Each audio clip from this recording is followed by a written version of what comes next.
The battle was like nothing Jace Rowan had ever seen. The sky above Earth was torn apart by fire as massive ships descended from space, their engines roaring like thunder. The Zarn, the alien invaders, had come without warning. They were tall, insect-like creatures, their bodies covered in cold, shining armor, with eyes that glowed with malice. Humanity had already been fighting for weeks, but it wasn't enough. The Zarn didn't care about terms of surrender or diplomacy. They came to crush everything in their path, and humanity had no choice but to fight back. Jace, captain of the last remaining human dreadnought, Ironheart, stood at the helm of his ship, feeling the weight of his responsibility on his shoulders.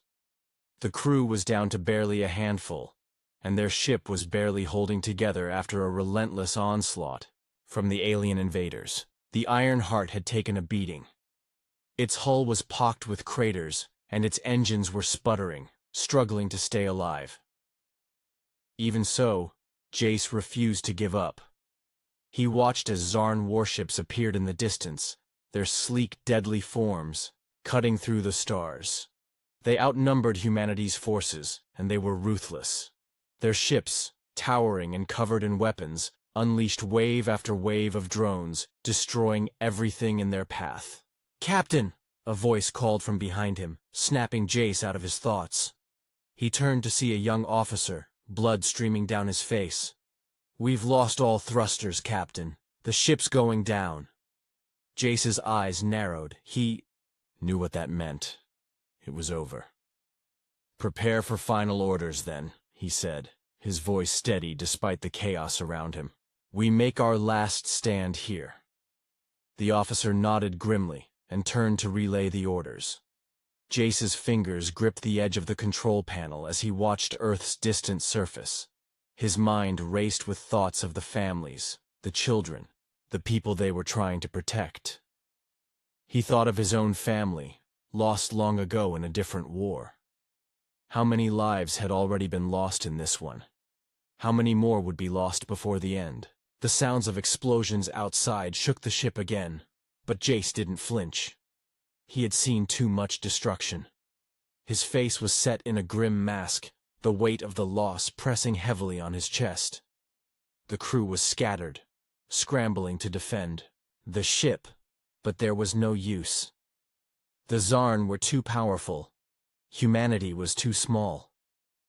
The last wave of drones began to close in, their blinding lights cutting through the darkness of space.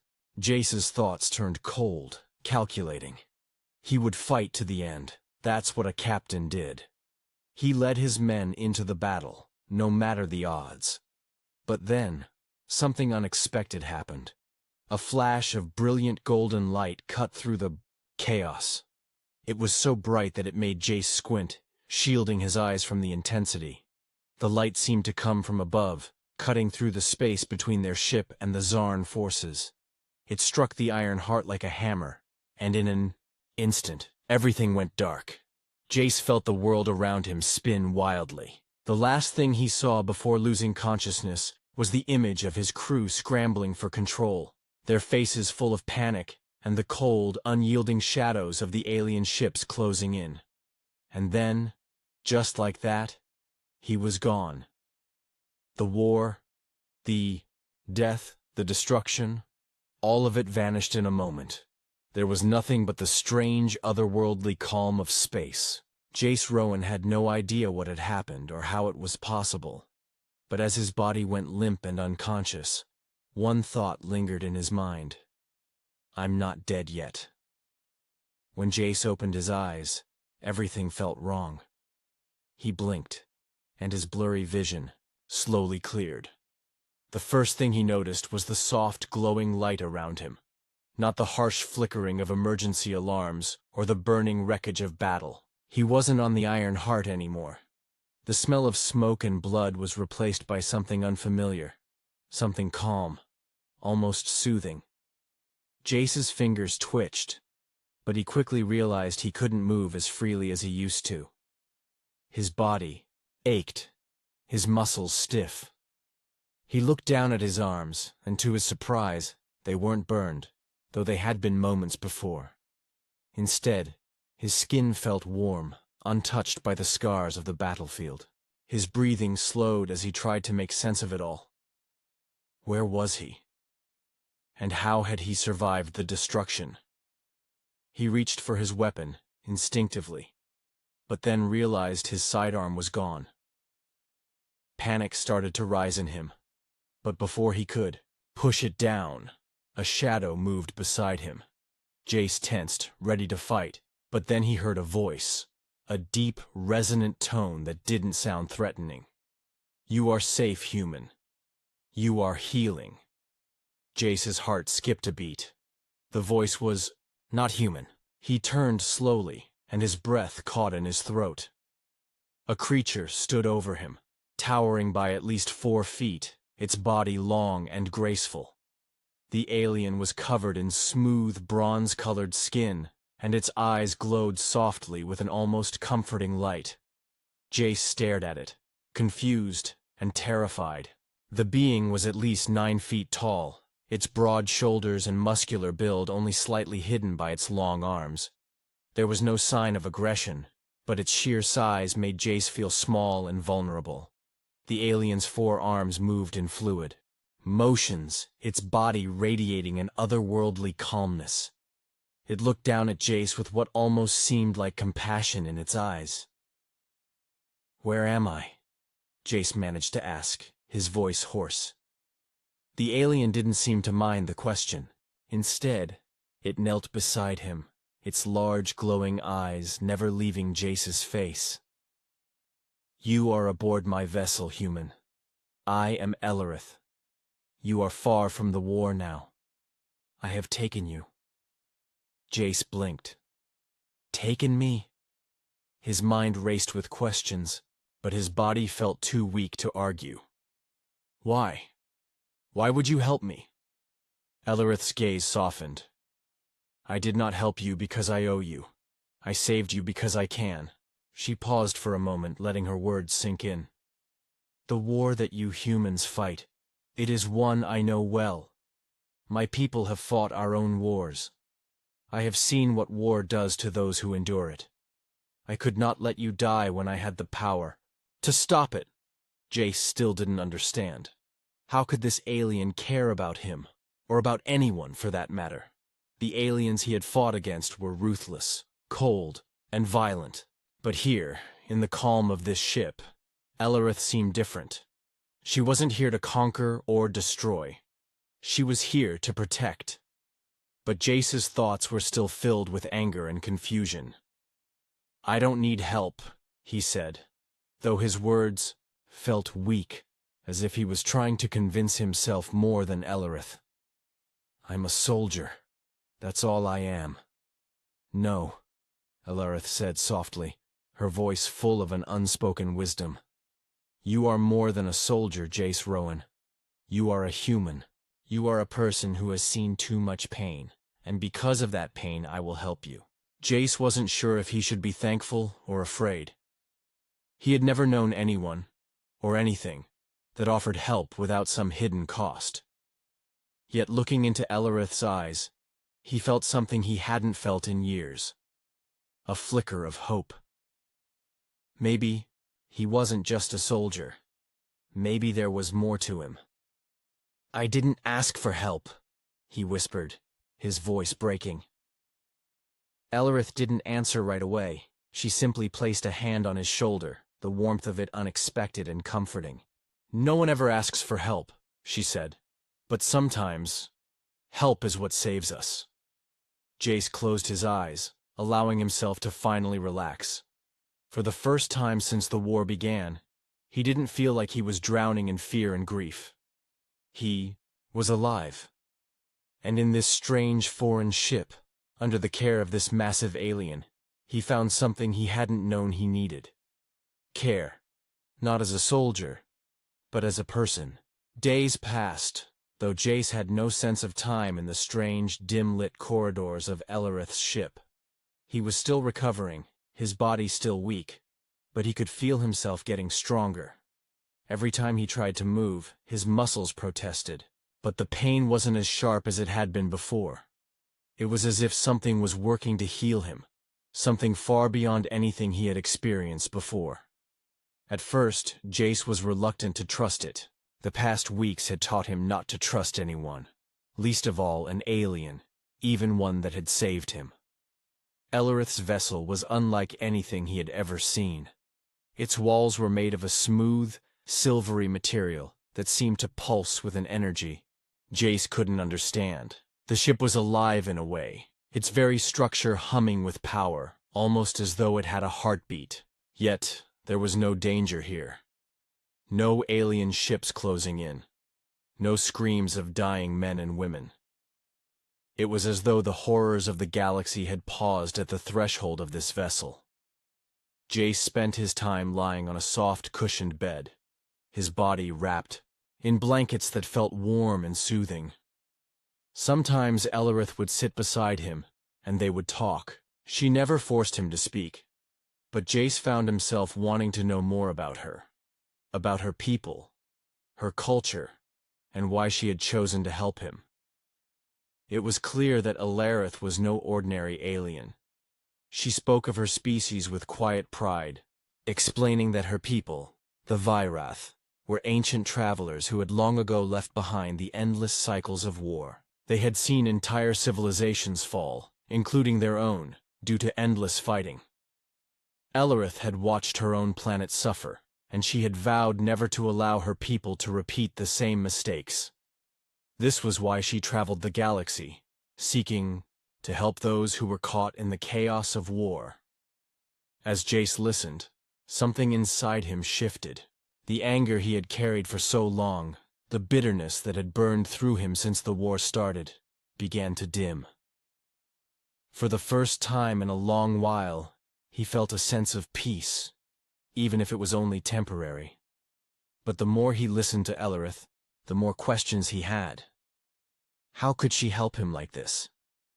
How could she heal him so quickly and so thoroughly? Ellerith never gave him a direct answer, but she often spoke of the healing energy that coursed through her ship.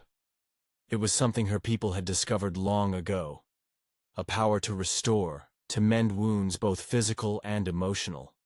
It was not a magic, she said, but a natural force that flowed through all living things. The ship itself had been designed to harness this energy, channeling it into those who needed it most. "But why me?" Jace asked one day, his voice still rough from days of silence. "Why take me when there are so many others out there who need help?" Ellerith's eyes softened. "Because you are a human," she replied simply. "And you are not just a soldier. You carry with you the strength of your people, the will to survive in the face of destruction. But you also carry the weight of what you've lost. I can help you heal that, Jace. Not just physically, but emotionally, too." Jace shook his head. "I don't need healing. I'm just a soldier, Ellerith. That's who I am." Ellerith's gaze didn't waver. "No, you are more than that. You are human. And in your heart, there is more than just fighting. You have the capacity for kindness, for hope, even after all you've been through." Her words stung in a way he hadn't expected. He had never thought of himself as anything more than a weapon in the war. His life had been a series of battles, of fights for survival. To hear Ellerith speak of him as a person, someone who had the capacity for more, felt like a door opening he hadn't even realized was closed. That day, Jace stopped fighting the healing. He let Ellerith and her ship work their magic. The following days were a blur of strange yet comforting routines. Ellerith would bring him food, not the ration bars he was used to, but something that smelled fresh, something alive. She would offer him small exercises to stretch his body, help him regain strength, and sometimes, when the silence between them grew too heavy, she would speak to him about the galaxy, about life beyond the endless wars, about the future. As he healed, Jace began to understand something about himself. He had spent so long in the darkness of war that he had forgotten what it was like to simply live. to care for someone other than himself, to feel something other than the weight of a gun in his hand. And slowly, Jace started to see that maybe Ellerith was right. Maybe he wasn't just a soldier, he was a human. And for the first time in what felt like forever, he began to wonder if there was more to his life than just fighting. It had been weeks since Jace had awakened aboard Ellerith's ship, and in that time, he had begun to feel more like himself again. His body, once battered and broken from the war, was now stronger, his muscles returning to a state of health he hadn't known in years. His mind, too, felt clearer. But even as his body healed, the memories of the war still haunted him. The screams, the explosions, the endless fighting, it was all still there, lurking just below the surface of his thoughts. Jace couldn't escape the war, not completely. And deep down, he knew the peace he had found on Ellerith's ship wouldn't last forever. One day, he would have to face the war again. It was inevitable. His people, humanity, were still locked in a deadly struggle against enemies they couldn't seem to defeat. Jace had seen firsthand how ruthless those enemies were. Alien species who didn't care about human life, who viewed humans as nothing more than insects to be crushed beneath their boots. It was this thought, the knowledge that the war wasn't over, that gnawed at him every day. Ellerith had given him a gift, a chance to heal, but she couldn't erase the reality of the galaxy he came from. He was still a soldier, and soldiers had a duty, a responsibility to fight. But just as Jace's thoughts turned darker, something happened that forced him to confront those fears head-on. One morning, as he sat in the common area of the ship, Ellerith entered, her face serious. She moved toward him with purpose, and for the first time, Jace saw something different in her eyes, something that wasn't just calm and nurturing. It was concern. "Jace," she said, her voice steady, "there is a warship approaching." Jace's heart skipped a beat. "What kind of warship?" Ellerith's gaze hardened. "It is not from your people, Jace. It's an enemy vessel. And it's coming here." Jace's pulse quickened. He had spent so long running from the war, trying to find peace, but it seemed like the war had found him. There was no escaping it.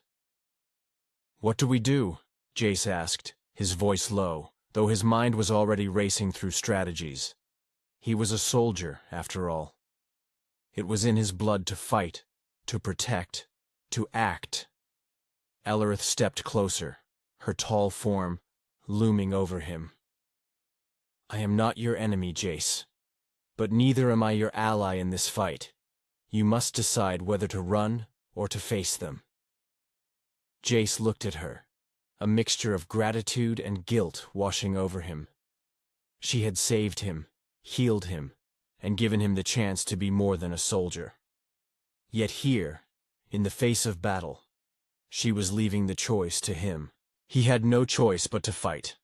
The war, it seemed, was always waiting just around the corner. He couldn't deny it anymore. He stood up, his muscles feeling strong again, though his mind was clouded with doubt. Was he ready to fight again? Was he ready to face the violence, the death? "I'm ready," he said, his voice steady, though inside his heart raced. "I'll fight. I'll protect this ship." Ellerith nodded, a slight but approving smile touching her lips. "Then we prepare." The rest of the day was a blur of activity. Jace suited up, using the advanced technology of Ellerith's ship to equip himself with weapons and armor that were unlike anything he had used before. The ship's systems hummed with life, preparing for what was to come. Ellerith worked alongside him, guiding him through the process with quiet precision. She wasn't a soldier, but her knowledge of combat was vast. As they worked together, Jace felt a strange bond forming between them. Not just as alien and human, but as two beings who understood the value of survival. When the time came, Ellerith led Jace to the bridge of the ship, where the control systems glowed with the light of incoming threats. On the view screen, Jace saw it. A massive warship, dark and foreboding, descending toward them. Its weapons, were charged, and its hull was marked with the insignia of the Svathi, one of humanity's most merciless enemies. Jace's hand instinctively went to his weapon, but Ellerith stopped him. "We will not fire first," she said firmly. "I will not let you become the monster you once fought against." Jace met her gaze, his thoughts torn. He had always been taught that war was about winning, about defeating the enemy at all costs. But here, on this alien ship, in the presence of this strange creature, he began to see things differently. "Then what do we do?" he asked. Ellerith's answer was simple. "We show them who we are, and we make them understand that not every battle has to end in blood." With that, she activated the ship's shields, and Jace prepared himself for whatever was coming. The enemy warship was closing in, but instead of fear, Jace felt something else. Something he hadn't felt in a long time. Hope. And for the first time, he didn't feel like just a soldier. He felt like a person with a choice. The enemy warship, the Svathi Marauder, loomed large on the view screen. Jace felt his heart pounding in his chest, a mixture of anticipation and fear building inside him. He was no stranger to battle, but this time was different. This time, he wasn't fighting on a familiar battlefield. This time, he was on Ellerith's ship, a place that represented peace, healing, and something he had never experienced before. The thought of destroying that peace made his stomach churn. Yet the enemy was closing in, and there was no running. As the Svathi warship neared, Jace's mind raced. The Svathi were ruthless. They didn't care who they destroyed, who they hurt, as long as they got what they wanted. And they wanted power. They saw humanity as weak, expendable, and they would not hesitate to destroy anything in their path. But Ellerith's ship wasn't just any ship. It was a living vessel, with advanced technology far beyond anything the Svathi could imagine. It was a ship that had been built to protect, to heal, and to fight when necessary. As Jace stood beside Ellerith on the bridge, he could feel the tension in the air. She didn't want to fight. Not like this. But she knew that if they didn't defend themselves, everything she had worked for would be lost. The battle was inevitable. The Svathi warship fired first, sending a barrage of plasma blasts toward them. Jace's instincts kicked in, and he instinctively moved to the controls, his hands flying over the ship's systems, as if he had done it 1,000 times before. But Ellerith stopped him. "No," she said firmly. "We will not meet their violence with violence. We will show them who we are." Jace looked at her in confusion. "How?" he asked. "We can't just let them destroy us." Ellerith's eyes locked onto his, her voice calm but firm. "We show them that humans are more than just weapons. We show them the strength of our will to survive. If they do not respect that, then we fight. But we must give them a chance to understand." Jace didn't fully understand, but he nodded, trusting her. The ship's shields flared as the first shots from the Svathi warship struck, but the energy barrier held strong. The Svathi tried again, firing with greater intensity. Jace could hear the hum of the ship's systems as it adapted, the shields flexing to absorb the hits. Ellerith was doing something he didn't fully understand. But it was working. The ship wasn't just defending itself. It was communicating. Through the ship's systems, Ellerith sent a signal, a warning to the Svathi, asking them to stand down, to cease their aggression. It wasn't a threat. It wasn't an ultimatum. It was a plea for understanding, a message of peace in the midst of war. Jace felt a strange feeling of hope rise in his chest. Maybe, just maybe, this was the way to end the cycle of violence. But the Svathi did not respond as Ellerith had hoped. Instead, they doubled their fire, their weapons glowing with deadly intent. The message had been ignored. Ellerith's face hardened.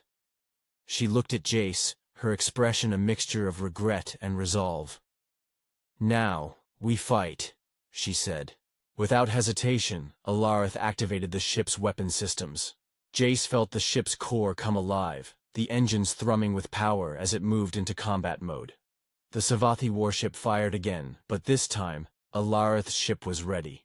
With precision and grace, the ship dodged the enemy fire, using its advanced shields to reflect the incoming blasts. Then, with a single command from Alarith, the ship returned fire, sending a barrage of energy bolts toward the Savathi ship.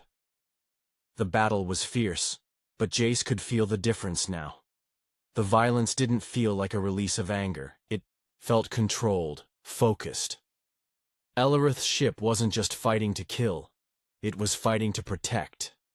As the battle raged on, Jace found himself taking a more active role. He coordinated with Alarith, using his knowledge of combat tactics to help guide the ship's defense. The Savathi were formidable, but they were not prepared for the speed and agility of Alarith's vessel. They underestimated humanity's resilience. As the Savathi ship fired another round of plasma, Jace acted quickly, redirecting the ship's energy to its engines, causing the vessel to accelerate at an impossible speed. The Savathi couldn't keep up. The gap widened, and for a brief moment, the enemy seemed confused. This was their weakness, overconfidence. They thought they could crush anything in their path. But humanity had shown them that they were wrong. Alarith's ship used the distraction to its advantage, striking the Savathi warship with a precise blast to its engines. The Savathi ship shuddered as its power core went critical. The enemy warship began to break apart, unable to maintain its structure under the force of the blow. The battle was over. The Savathi had been defeated, but not in the way they had expected. There was no bloodshed, no destruction beyond what was necessary to protect themselves. It was a victory, but it was a victory that came with a price. Jace stood there, breathing heavily, his mind still processing the events. He had fought, not as a soldier, but as a human, someone who understood the cost of war and the value of peace. And for the first time, he truly understood what Alarith had been trying to teach him. There was more to fighting than winning. There was also the power to choose how and when to fight. The war was far from over, but for Jace, something had changed. He had found a new purpose, one that went beyond the battlefield. And for the first time, he felt ready to face whatever came. Next, the aftermath of the battle left Jace with a strange mixture of emotions. He had been part of a fight, a brutal conflict. But it was different from the wars he had fought in before. There was no joy in the victory, no sense of glory. Instead, he felt a quiet satisfaction, peace, perhaps, for having chosen a path that didn't end in destruction. The Savathi ship was defeated, but not in the way Jace had once thought battles should end. It had been a precise, controlled strike. Defensive, not offensive. The enemy had been given every chance to turn back, to avoid the conflict, and when they refused, they had been repelled with minimal loss. It was a victory, but it felt more like a lesson learned, a new way of thinking about war. In the days that followed, Jace and Alarith worked together to repair any damage the Savathi warship had caused, though the ship's systems had weathered the storm better than expected. Alarith's knowledge of her vessel, this living, breathing ship, was vast, and Jace marveled at how she could manipulate its energy, using the ship's natural abilities to mend itself as though it was an extension of her own being. The bond between them had deepened, and Jace found himself listening more closely to her wisdom. He had always believed that war was black and white, that you either won or lost. But Alarith had shown him that there was so much more in between, a space where choices mattered, where mercy and understanding could guide even the most violent of situations. During their quiet moments together, when the hum of the ship's engines was the only sound in the air, Alarith spoke more about her people, about their history.